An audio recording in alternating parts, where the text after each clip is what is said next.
Dunyoda shunaqa bir joy borki, u joyda ko'p marta samolyotlar halokatga uchrar ekan. Keyin ularni topib bo'lmas ekan. Bu qanaqa joy? Bu joyda kemalar ham sirli tarzda cho'kib ketar ekan. Kemalarning qoldiqlarini topish olmagan. Bu joy qaysi joyligini bilasizmi? Samolyotlarning sirli halokati. Kemalarning sirli tarzda cho'kib ketishi. Nima bu joyda qanaqadir maxluq yashaydimi? Afsona yoki haqiqat.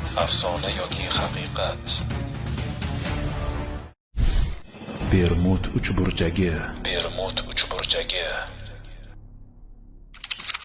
Bir necha bor samolyotlar va kemalar g'oyib bo'lgan bu joy Bermud uchburchagi deb ataladi. Bermud uchburchagi Atlantika okeanining g'arbiy qismida joylashgan.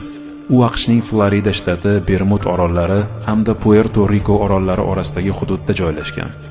Ma'lumotlarga qaraganda bu hududda taxminan 20 dan ortiq samolyotlar va 50 ga yaqin kema yo'qolgan.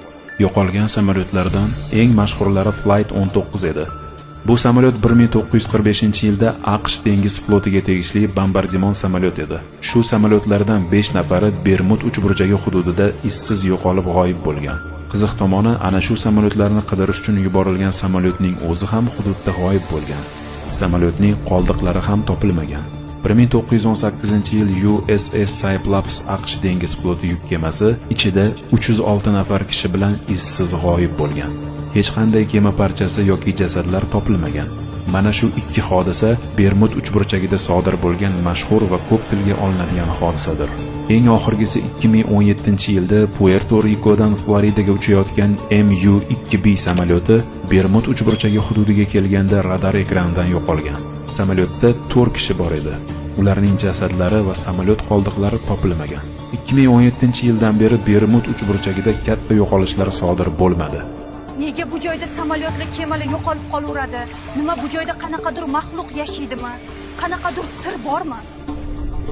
Yo'q, u yerda hech qanday maxluq yoki g'ayrioddiy hodisa yo'q deydi olimlar. Olimlarning aytishicha, bu yerning, ya'ni Bermud uchburchagining o'ziga xos iqlimi bor. U yerda bo'ronlar, dovullar tez-tez bo'lib turadi. U yerda magnit maydoni ham o'zgaruvchan hudud. Ba'zida kompaslar, navigatorlar ishlamay qoladi. Olimlar o'sha hududning tubida tabiiy metan gazi chiqib turishi mumkinligini ham aytishgan. Bu esa suvning zichligini kamaytiradi. Natijada kemaning cho'kishi osonlashadi. Shuning uchun olimlar bu joyda tabiat hodisalari sabab, samolyot va kemaning boshqaruvidagi xatolar sabab falokatlar ro'y beradi deb aytishgan. O'rinli bir savol tug'iladi. Nega kema bo'laklari yoki samolyot bo'laklari topilmagan? U hududda okean tubi juda chuqur, ba'zi joylardagi chuqurlik 5 kilometrdan 7 kilometrgacha yetadi. Unday chuqurlikka tusha oladigan qidiruv texnikasi hozircha mavjud emas.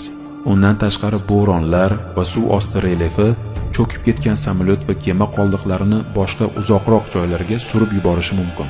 Hozircha deyarli 8 yildan beri bunday hodisalar kuzatilmaydi. Chunki texnika ancha rivojlandi. Radarlar, navigatorlar, ob-havoni qanday ekanligini aniqlaydigan texnikalar bor. Shu sababdan kemalar ham, samolyotlar ham shunga qarab tayyorgarlik ko'rib harakatlanishadi. Sahifamizga obuna bo'ling va bizni kuzatishda davom eting.